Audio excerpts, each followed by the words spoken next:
Well, hello everyone. Welcome back to the Super Jesus Jackson channel. Today we're talking about Joker, Folie, Deux, specifically its musical songs, its numbers. A lot of people did not like the film and definitely did not like the musical aspects, the sequences, the songs. I, on the other hand, liked the film and the music very, very much. And today I want to go over some of that music from the film, talk about why it works in the movie, and talk about why it's so goddamn powerful. So if you did not like the film nor the music, I don't know why you're here, but if you're curious, go ahead and keep watching if you're a masochist. And then for those of you who enjoyed the film and like the music, I think you're going to enjoy this one. So we're going to start with For Once in My Life. This is sung by Joaquin Phoenix, and it's obviously not an original song from the film. In fact, 99% of the film's music, with the exception of its, score, are covers, for those of you who may not know. But yes, this one kicks off the musical sequences of the film, and it's a good opening song, I think, to the movie, and it's really the beginning of Joker / Arthur's falling in love with Harley. It's beautiful to see and hear, and there's one part that's really, really powerful, and it's the way that Arthur sings. So here we go, For Once in My Life. Let's go, boys. It's showtime. Wakey, wakey. Wakey, wakey. Gotta love it. In my life, I have someone who needs me. Someone I've needed so long. Piano. For once, There it is. unafraid, I can go where life leads me. Somehow I know I'll be strong. For once I can touch what my heart used to dream of. How do you hate that? How do you hate that? Long before I knew someone warm like you would make my dreams come true. For once in my life, I won't let sorrow hurt me. Oh, there it is. Not like it's hurt me before. You can hear the... For once I have someone I know won't desert me, and I'm not alone anymore. Wow. For once I can say this is mine, you can't take it. As long as I know I've got love, I can make it. For once in my life, I've got someone who needs me. Yeah. So, this is really, really fantastic. I mean, you can hear Joaquin's performance right through the way that he's singing. And he really embodies Arthur Fleck. This is Arthur Fleck singing, right? Not Joaquin Phoenix. And you could just hear the vulnerability in the character. You know, his pain.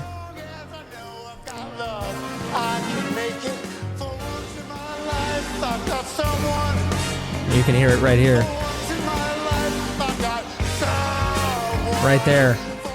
That raspiness, we hear the character of Arthur Fleck doing a lot of that raspiness in the film, just when he's speaking, when he gets angry. It's really fantastic. Yeah, right. I think about right here. Sorrow hurt me. For once I have someone I know won't desert me. I love it. When you hear this song, because this song starts playing after Arthur meets Harley Quinn, and he meets someone that he thinks this person truly understands him and truly loves him, or has the really potential to love him, but he's finally not alone anymore. And this is sort of the beginning of that. This is him falling in love with Harley, and you can hear. At the end of the day, this is a movie about a dude who's just lonely, right? Who doesn't feel understood or appreciated or seen, heard, And so this is a perfect song to kick off that journey to Arthur.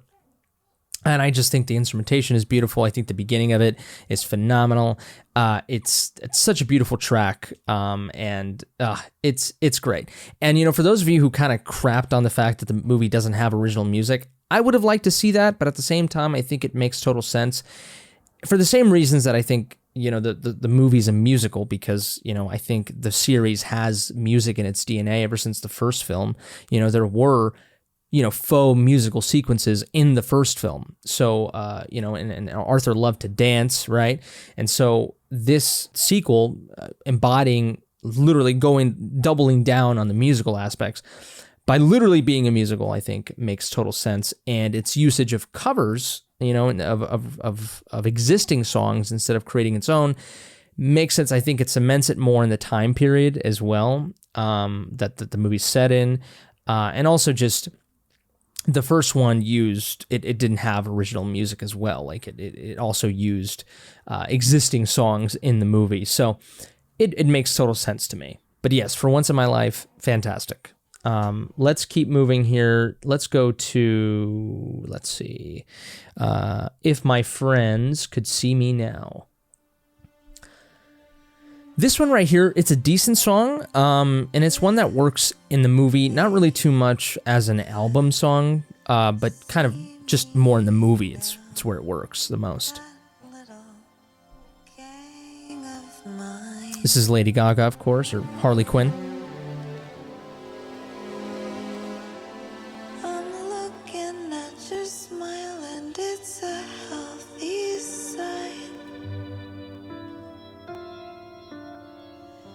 I'd like those stumble bones to see for effect the kind of top drawer thirst. Yeah, this one right here, it has a moment of where it's kind of sus in terms of the quality of the song and the production and just the execution of the song. It's a great performance overall by Lady Gaga, especially towards the end.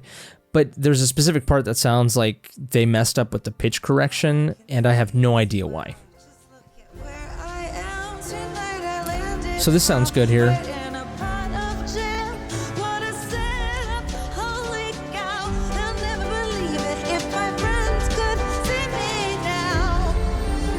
Did you hear that? Like, let's hear that again.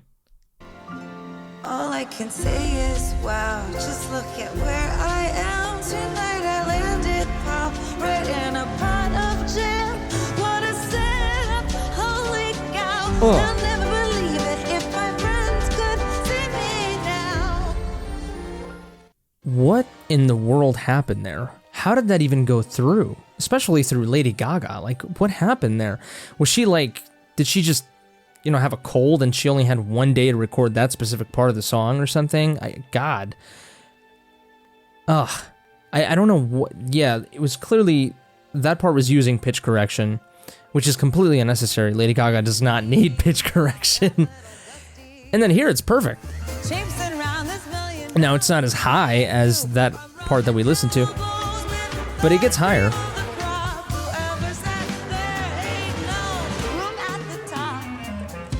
That was a little low. This is great. Great instrumentation here. I love it.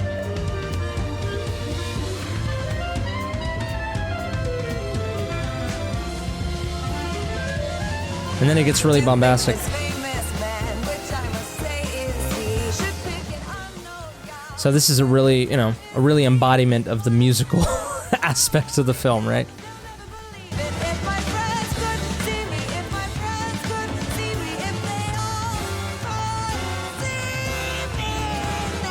She can hit those notes, we all know that. So, I don't know what happened there with that one part. But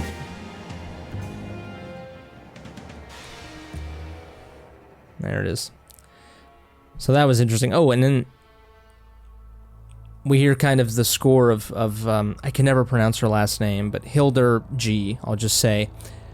Her score there coming in. The movie does a great job of combining the original score with some of these existing, covers. And there's specifically, I think, a couple of instances in the soundtrack where you can really, really notice it. Here it's a sort of a light example, but that's what I love too, is that they did not undermine the score of the Oscar-winning composer. She won an Oscar for the first film for her score, and so they did not undermine her score here in the second film. They kind of weaved the musical aspects, the cover songs, with her score perfectly. Actually, another thing that I thought about that I wanted to mention is that the film does a really good job of, when these musical sequences play out, it sounds like the characters are singing the song within the scene. Like, it feels natural. It does not feel like they're lip syncing like some other musical songs or musical films sometimes look like, where the actor is starting to sing and you could just hear a notable difference between the dialogue that he has normally, or she, and then obviously when they start singing, they're not. That's not when they're not singing right then and there.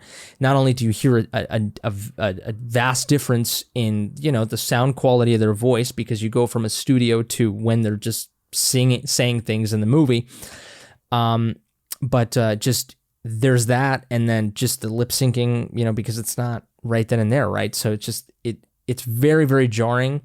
I mean, there are certain moments where it can be very stylistic, and I can appreciate it. In fact, a lot of music video. Not a lot. Every single music video at this point, it's all lip syncing, but it's a part of the style and it looks cool. It can look cool. But in a movie, it's kind of weird. Sometimes, not all the times. And I really do appreciate Joker Folie à Deux, kind of where 90%, I would say, the songs look like the actors are singing the song right then and there. Like, they're acting and then boom, they just start. It's like a mic just goes right then and there to their mouths and they just start singing. Like, I don't know how they do it. I think I've heard that, different tactics where, like, the actors kind of have little earpieces, where they hear the piano or they hear the soundtrack within their acting, like within the scene. I don't know how they do it. And so they sing in real time. I don't know. I mean, Joaquin is, he can sing, you know what I mean? But I would find it hard to believe that Joaquin was able to pull off these performances just like raw like that, right then and there with no, added production or, some help of production or multiple takes in a studio. I find it hard to believe that the music was just like recorded right then and there as the movie was filming. But, I don't know. Either way, it sounds incredibly organic. And if it is lip synced, my God, they did a fantastic job of making it look like it's not. And that is incredible already. So if it is lip synced, I don't mind, because it doesn't look like it. Certainly doesn't sound like it as well in the movie. So that's something that I really, really appreciate. And, I think you can really tell how they blended the vocals and how they sound even here on the soundtrack, because they have a lot of like room tone to them, like a lot of like noise, it's just like a lot of white noise to the voice, it does sound like someone just decided to record the song right then and there in the movie. You know what I mean? It doesn't sound like some of these songs. It doesn't sound like they were recorded in a studio in terms of the vocals. So, maybe there's something there. I don't know, but very, very interesting and very high quality stuff here. Next song is Folie à Deux. This is one of my favorites, and it's very short, but it's a very good musical sequence in the film, but there's that iconic score.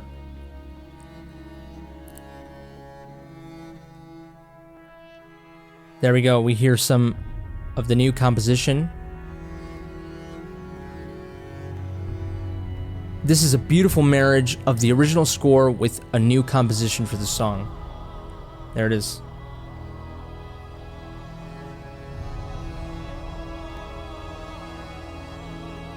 Just beautiful.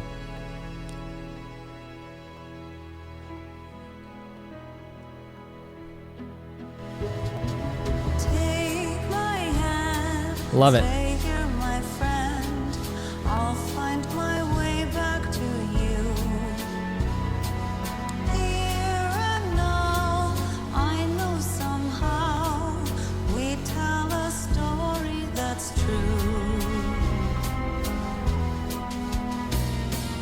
In our minds, I think This is a great musical sequence in the film. We see Joker and Harley dancing in the film, and the set design is amazing. We're crazy, but I'm just in love with you.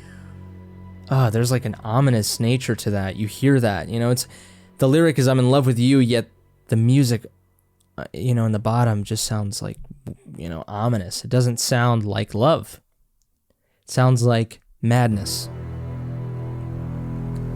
But I'm just in love with you.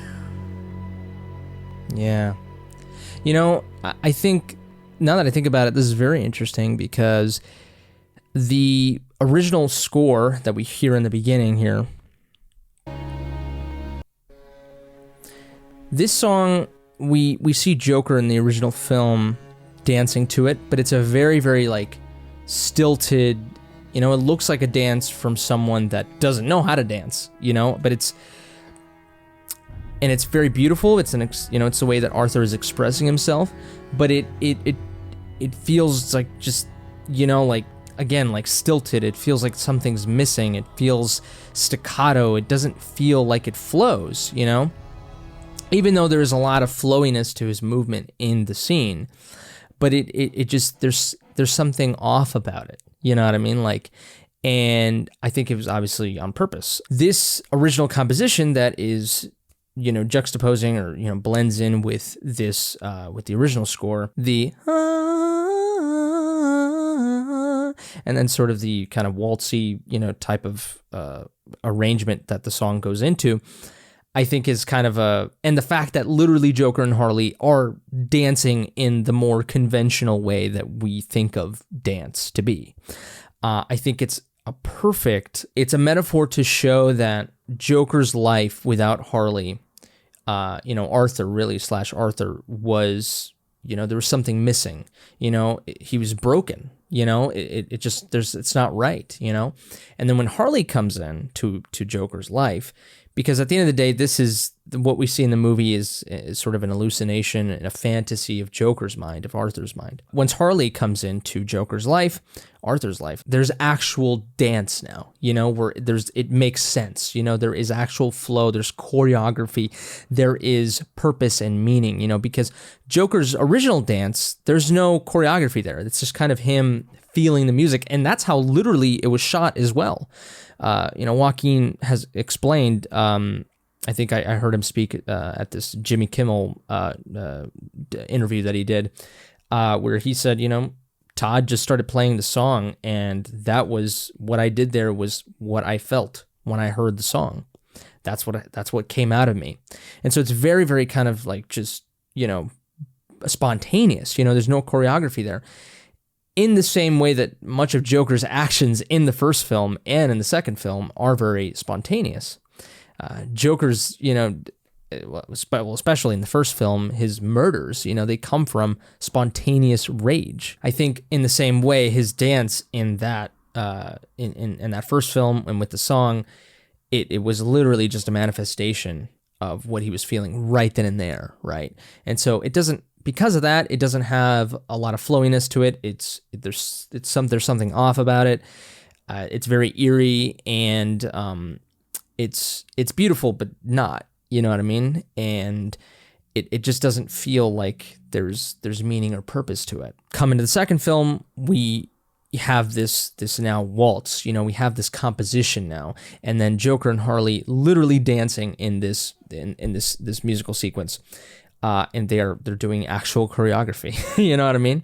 And so that, I love that. I think it's a perfect journey, to Joker's to Arthur's falling in love with Harley.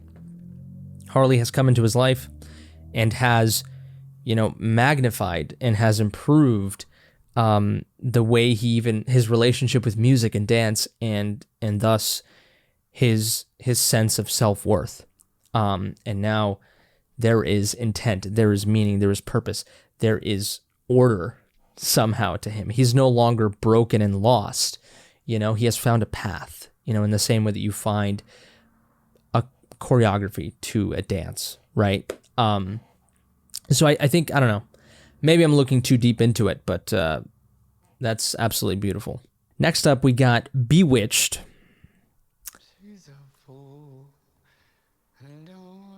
This was really the moment where the movie being a musical was justified to me. Just absolutely incredible.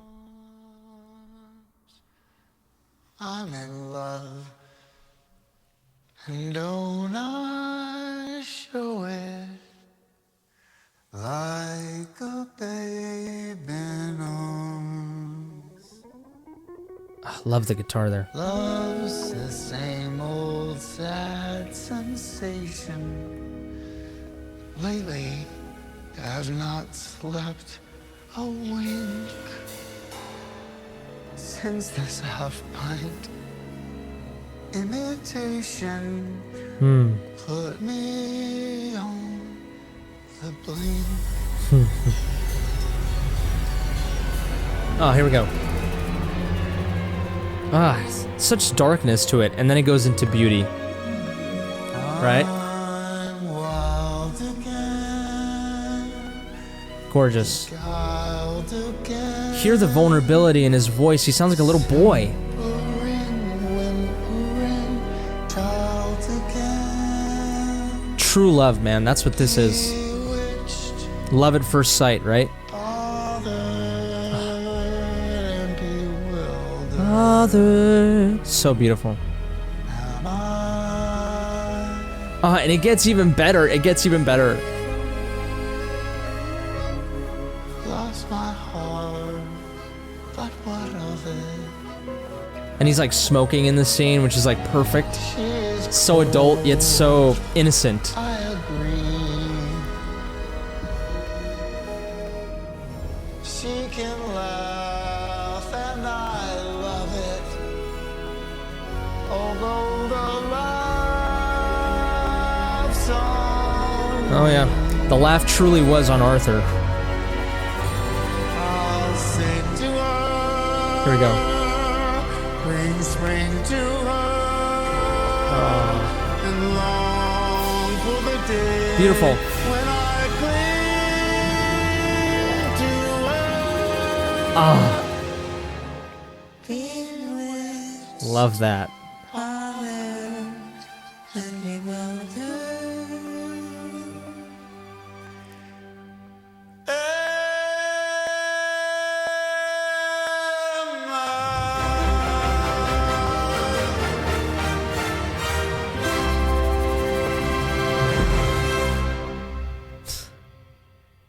Dude, that was phenomenal. Absolutely phenomenal. Like I said, that was the moment in the film where I was like, yes, dude.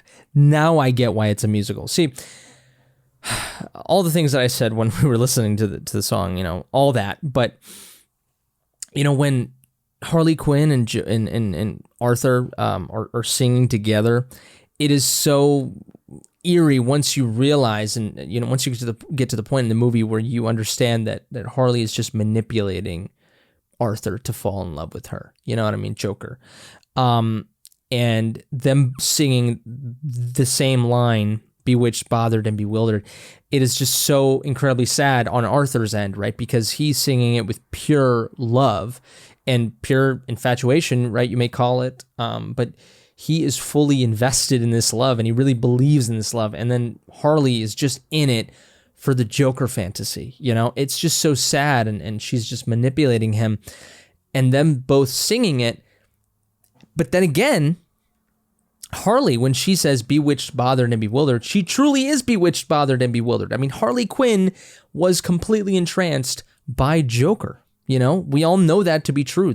She was entranced by him first, then she entranced him, and now they're both bewitched, bothered, and bewildered, but for completely different intentions and reasons, right? And that is what's so fucking amazing about this film, you know, and so it grinds my gears. I never thought I would use that phrase, my God. But literally, it bothers me. It bothers me that people say that this movie sucked and that the musical sequences did not make any sense. They make perfect sense. This is the narrative of the film, literally in this song. You know, you are seeing the themes and the reason, the whole narrative of the film. It just fits so perfectly, and Todd Phillips and everyone involved is a goddamn genius, okay? Goddamn genius. In many ways, I love how Joaquin Phoenix's performance, he truly embodies Arthur, Arthur's not a trained singer, you know what I mean? But like, obviously he hits notes, but like, he's not a trained singer, and that adds to his performance, because that is truly how Arthur Fleck would sing. You know what I mean? Like, he sounds innocent. He sounds like a beginner. He sounds like he's being thrown into a world that he doesn't want to be thrown into, right? And that is the whole plot of the movie, is everyone and everything trying to make him live up to this persona, be this thing that he clearly is not and doesn't want to be, right? He just wants to be Arthur, And you can hear it in his performance here. Just phenomenal. Next up, we have That's Entertainment.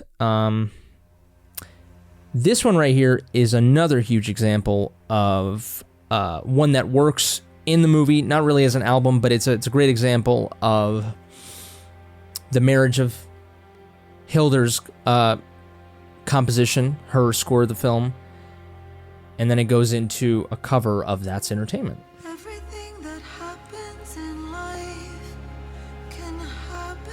And again, the marriage of darkness and eeriness with a song that is very musical, it's You can make 'em cry. it's very kind of happy-go-lucky, and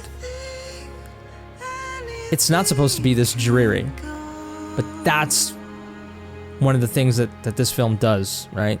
Is marries two opposite things. With his pants falling down, or the day Pants falling down. as the dream For those of you who've seen the movie, you know what that's about. of a scene where the villain is mean. So sad, but yet, again, if you know the song, it's not supposed to be this sad. The lights But that's why it's cool. on the lady. Yeah, I think, this goes in line with what Todd Phillips said in a video interview that I saw him do. It goes in line with what he wanted to portray as a theme in the movie. When you listen to the lyrics of the song of That's Entertainment, and you hear the original song, and then you hear this song, it really, really exemplifies what Phillips was trying to do with the film, which is show how human beings are kind of sick creatures. We find entertainment in everything from morbid stuff to joyful things. And the movie shows how people have morals and ethics by treating Arthur like crap and giving him the death sentence because of what he did, right? All the while sensationalizing him, putting him on TV, putting his trial on TV, and how the whole justice system and the government is just being corrupt as hell. So the duality there, right? The hypocrisy in many ways too. Just look at what Netflix is doing, right? With Jeffrey Dahmer and the Menendez brothers, right? Like and some people saying, we shouldn't be glorifying stuff like this, right? And yet we claim to be a society that's civilized, right? And that has morals and ethics. And so I think Joker Folie à Deux definitely kind of, holds a mirror to society's face. It goes like, and again, and it also goes in line with what I spoke about in the previous video I did talking about the movie and why it's so great, is all the people that wanted a Joker film, well, you get what you deserve, which is not a Joker film, because it was the first film. It was the tragedy and the murders of the first film, But, some people are going to say, well, this is a goddamn movie, this is a comic book film, whatever. We want to see the Clown Prince of Crime or whatever. But again, the movie is trying to be super meta, you know what I mean? Like, it's trying to make a point for our society, And so I think the movie doubling down, right, and not giving you what you want is part of the point, And then ultimately, it is very meta for when you relate it to society, but also when you relate it to Arthur himself, because Arthur does not want to be Joker. You know what I mean? And so that's why you didn't get Joker. That's why you didn't get what you wanted. And that's the point, and that's why Todd Phillips is a goddamn genius. And his fellow collaborators as well. But next song, To Love Somebody. This one is interesting. To Love Somebody. Gotham City, ladies and gentlemen,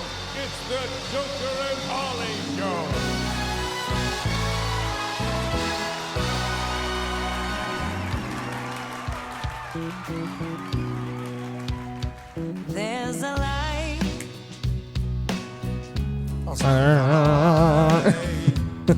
That's never shown on me. So, I want my whole life to be. that Joaquin really hitting those notes. Live with you. There's a way Everybody say. to do each other. So this song is interesting, right? It's a beautiful Sonny and Cher-esque type of song. And in the movie, it also shows the dysfunction between Joker and Harley, and it's used to show betrayal later on as well. But very, very appropriate for the time period of the movie, right? And it's mirroring, again, this kind of happy-go-lucky sounding type song with the very, very, macabre, I guess, I guess that's the one word I thought about, but disturbing, things that happen in these Joker films, right? And so it's hilarious to marry a song like this with Joker, right? Like, that's funny, And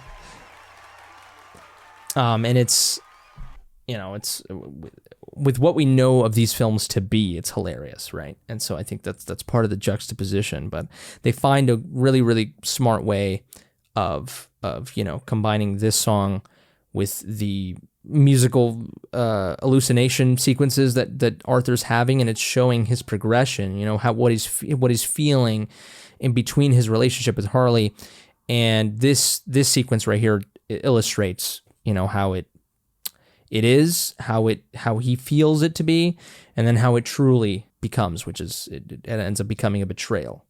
So very, very interesting. And, I guess it's really accurate because the lyrics are, you don't know how it feels. You don't know what it feels like to love somebody the way I love you. And it's true for both of them, because Arthur loves Harley in a very genuine way. But she doesn't love him that way. And she loves Arthur in a way that idolizes him, that she doesn't love Arthur. She loves Joker. She loves the thing that she wants him to be. So she doesn't love him, right? And Arthur loved, who he thought Harley was. So it's opposite, right? It's a contradiction. So this song really illustrates that, that dysfunction between the two of them. Again, absolutely genius, These songs completely show the themes and, again, the character development and the states of these characters in the film. Like, so again, when people say, these songs were pointless or whatever, and it didn't make it, you're not thinking. You're not. Next one we got, one of my favorites.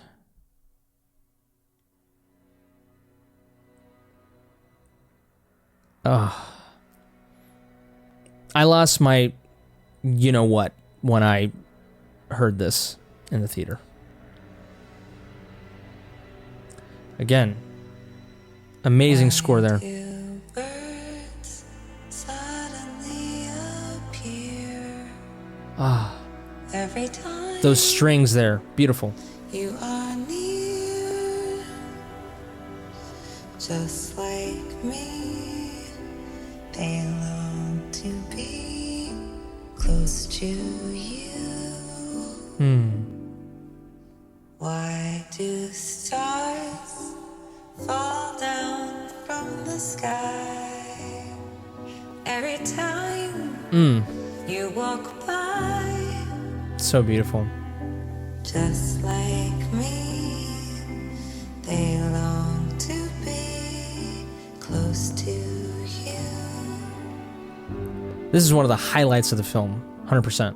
On the day that you were born, the angels got together and decided to make a dream come true. So they sprinkled moon dust in your hair of gold and starlight in your eyes of blue. Those strings, man. That is why all the girls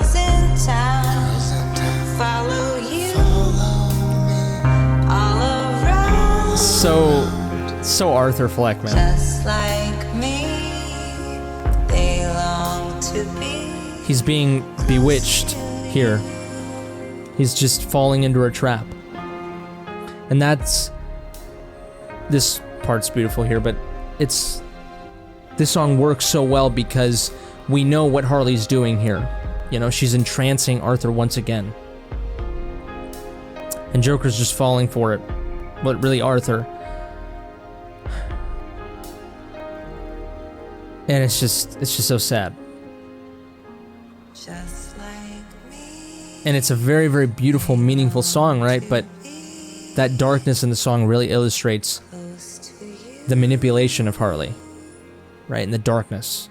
And that instrumentation plays perfectly. And right here we hear that score. Love it. To be And close to you. wow. And in the movie we hear, right here in this part, I think we see Joker doing his kind of classic bathroom dance routine. We see Arthur doing it, and it's just perfect. It's just beautiful. One of my favorites from this film, if not my favorite. I mean, it's just the usage of the song with, you know, what's really happening between Arthur and Harley is just phenomenal. Amazing use of the song and incredible arrangement. Again, the marriage of a song that is, you know, not as depressing, I would say, or at all. But you know, you got to put some depression in there to really illustrate that, you know, toxicity between the two characters. Next here we got the Joker, no pun intended. This musical sequence goes absolute bonkers, okay? My God. And this is another example of a very seamless flow from the score of the film to the song. Hear that timpani. Boom. Hear it. Ding. Hear how it flows into the song.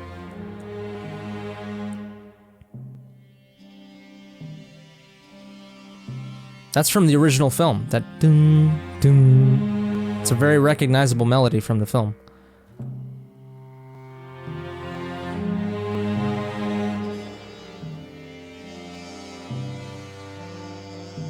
There's always a joker in Perfect. the pack. Beautiful. There's always a lonely clown. The poor laughing continues. fool falls on his back. And I love how Everyone here it sounds like laughs when he's it's not Arthur that's singing, it's Joker. It sounds a little bit more confident, more cocky. always a funny man in the game, but he's only funny by mistake. Yeah, Arthur is only funny by mistake. And everyone looks at him just the same. They don't see his lonely heartbreak. Love that. And then They don't care as long as there is a jester, just a fool, as foolish as very, very seamless transition. I mean, we don't even notice the song now fully absorbing and becoming, you know, the song, right? That's the rule, but fate deals the hand in a sin.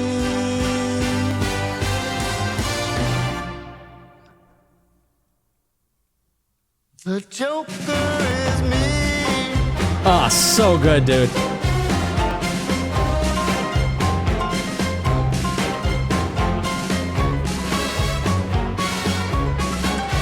The musical sequence here, what's happening on screen, oh, so They good. don't care as long as there is a jester, just a fool, as foolish as he can be.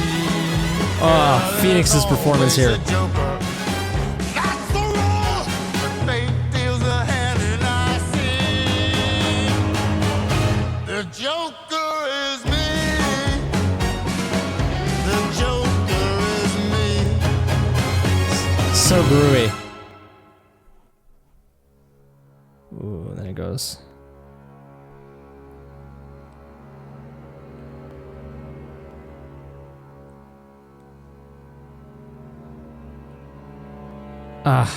This is a very morbid part of the sequence. Is me.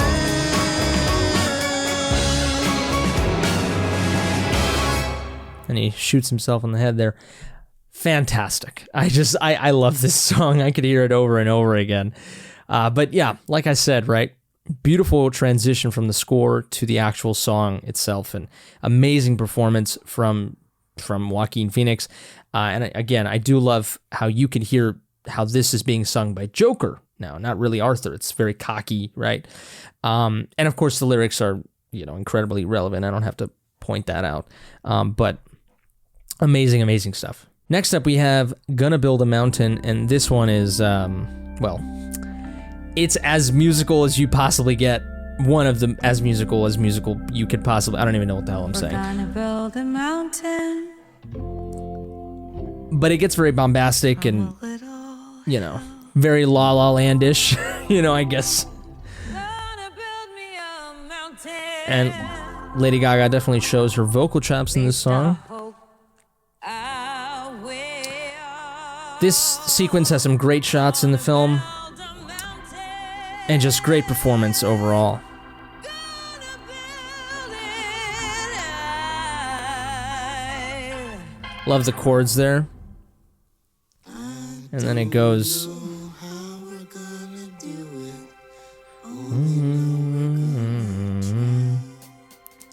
There we go, getting some jazz in there. Gonna build us a heaven. Yep, and it goes pretty ham. Let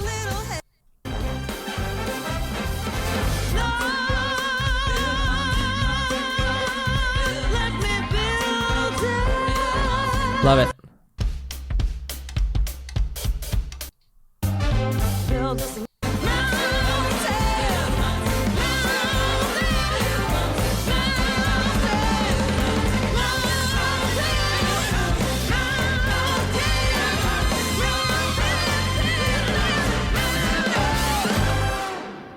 Yeah, I mean, like I said, right? Incredible performance, vocal chops by Lady Gaga, but, who knew, right? Gonna Build Me a Mountain, that's interesting, obviously it has some romantic, some lyrics can be pretty romantic and stuff like that, and it relates to, the relationship between the two of them, but I think it's interesting, the mountain thing, and literally the mountain, like, because the stairs, the Joker stairs, are a huge part of these films, and sort of the Joker journey, you know what I mean? And so I think it's the mountain. I think there's a literal relationship between that mountain and the stairs, right? The Joker stairs.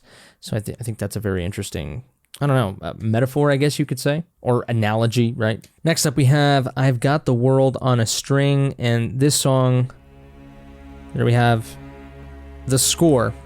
This is another song that marries the film's depression, the film's depression-filled tone and style with a song that's, originally quite the opposite. It clashes. It doesn't even, fit. It just doesn't feel like it fits. It's clashing. The vocal melody, and then it goes. That's very eerie. I've got a song that I sing. I can make the rain go anytime I move my finger. Ugh. Lucky me. Yep. Can't you see I'm in love? Yeah, even the way she sings it, right? Like, Life is a beautiful thing. I mean, this is a perfect song for Harley to sing, right? Because As long as I hold that string. for her, the world is Joker. And so I've got Arthur Fleck on my, on a string, and she thinks she has him, right? And it's just Just very manipulative, very gross, right? But that is her madness. And I'm sitting on a rainbow. Got that string around my finger.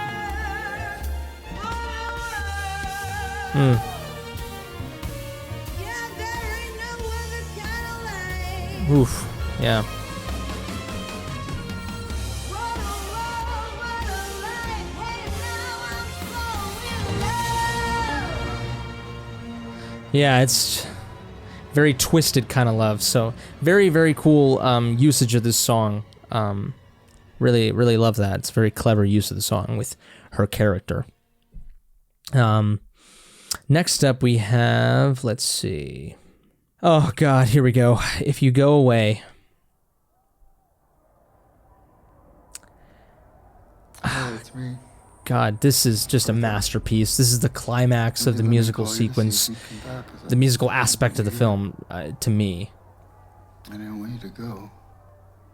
God, it's so heartbreaking. If you go away on this sunny day, then you might as well take the sun away. Piano. Come All on. the birds that flew There it is. in the bright blue sky. Just, it sounds like a flower just Our love was new. blooming, but just ever so subtly. Our hearts were high, It's vulnerable. and the day was young. Ah, God, those chords. And the night was long, and the moon stood still. Oh, that Johnny Cash, Joaquin Phoenix coming out. If you go away, Oh, it's so good, man. but if you It's coming from the heart, man. You could just feel it. I'll make you a day like no day has been. Love the switch up here. Be again. More on the high vocal register. Rain. We'll sail on your touch. I'll talk to your eyes that I love so much. Beautiful melody If you go, and lyrics too. I won't cry. All the good is gone. From the world goodbye. And again, it sounds like he's really singing in the scene. Let me keep the pie. If you go away. It's so heartbreaking, man. Especially in the point of the movie where he sings this. If you go away, as I know you must, there'll be nothing left in the world to trust. Just an empty room full of empty space. That's how he ends up dying too. Empty love. Just an emptiness, an empty hallway on the floor. Had it been the shadow of your dog, I thought it might have kept me by your side. Huh. If you go away. Oh, right here. Oh, God. The strings in his... It's so low he can barely even get the note out. Beautiful. Yeah, I don't know what he says there in the lyrics there. I thought that your shadow might have kept me or something like that. I mean, we know that the movie has a lot of, Jungian shadow themes to it and literal shadow references in the beginning of the film with the cartoon and everything, and how Joker is Arthur's shadow and Arthur is Joker's shadow. Harley Quinn is trying to get the Joker shadow to come out. But Arthur ends up wanting to be the dominant one, because that is who he truly is. And so, really, let me see here. If you go away, that's a Frank Sinatra song. I'd have been the shadow of your shadow if I thought it might have kept me by your side. Wow, that is so impactful. I would be your shadow if I felt like that was the only way to be by your side. That's just so... But that's how far he feels like he had to go in his mind to bring her back, to get Harley to come back, right? And it's just, God, it's so heartbreaking, man. Just so appropriate for this movie. So goddamn appropriate. Ugh. God. All right, final song. We got Gonna Build a Mountain reprise. And this one right here, I mean, well, it's a reprise. This is, of course, the final destination of Arthur's character on a musical level, and on a narrative level, really.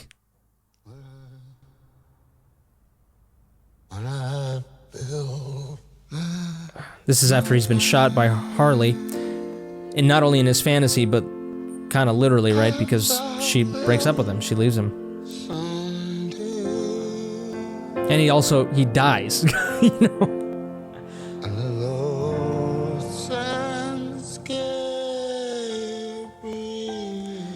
He's sort of accepting, moving on, that he's been betrayed, and he gives up the Joker character.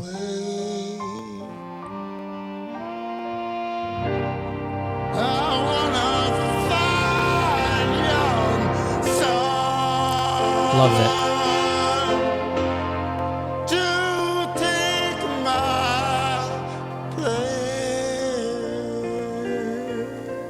He's gonna find someone to take his place, huh? I'll leave the sun in my heaven.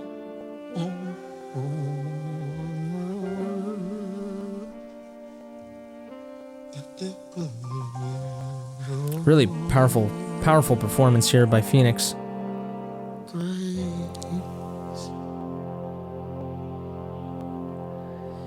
And that's the tragedy of Arthur Fleck.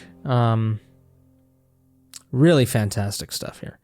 I mean, just they really marry the musical journey and the narrative journey, you know? Yeah, this person says here in the comment section, because I'm on YouTube, I noticed that when Arthur sings, I want to find young son to take my place, he takes a glimpse at Lee's belly. Even when he's holding on to his dear life, he's thinking about Lee in his fantasy and his unborn child. Yeah, I mean, that's what I thought too. You know, she tells Arthur that she's pregnant. That could have been a lie too. And Arthur's like, you know, so yeah, he might be staring at her belly there in that scene. I'm not sure, but I was a little bit, you know, it could be sort of him alluding to the fact that it doesn't make any sense. It doesn't make sense for him to want someone else to take his place. Like the movie kind of hints at this psychopath guy taking Joker's place, but I don't think so. I think it's a metaphor. It's not a metaphor, but he's a representation of the Joker movement fully just taking over Arthur, just taking over everything. You know what I mean? Like, it's not just that psychopath. It is everyone else that loved and idolized Joker.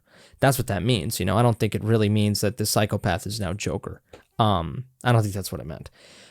Even though he did, you know, do the cutting or whatever. But that's just the movement. That's a metaphor to show that the movement has outgrown Arthur and that it has become fully the embodiment of anarchist Joker. But yeah, I think he was probably, I think that person there commenting was right on the money there. I think he was even really saying, I want my son to take my place. You know what I mean? Like to be better, you know, to live on, you know, just so heartbreaking. I mean, Arthur is just such a wholesome person. I mean, just so beautiful. I mean, not wholesome because he did horrendous things, but you know, that's why the movie's so great, right? Because it made me relate and made me feel so much for someone, you know, because at the end of the day, he was a tormented person, right? And he's, you know, he paid for his crimes. He definitely did. The movie did not let him out, you know, jack free. You know, he did not. The movie did not. Fantastic stuff. And again, yeah, there we go. That is why this film's music is amazing. That's why the film is amazing. I hope you enjoyed this video, this long-ass video. My God. If you're still here, you're the real MVP. But those are my thoughts on Joker Folie à Deux soundtrack. It's musical songs. Let me know in the comment section below what you think. Do you like these songs? Do you not? Did you like the film? Did you not like the film? Tell me what your favorite song is, what your least favorite song is, your favorite moment in the film. Let me all know. We'll debate, if you hate the film, whatever. I'm down to do it all. Please give this video a like if you liked it. Dislike it if you didn't. Subscribe to the channel if you enjoy this content. You want to see more stuff like this.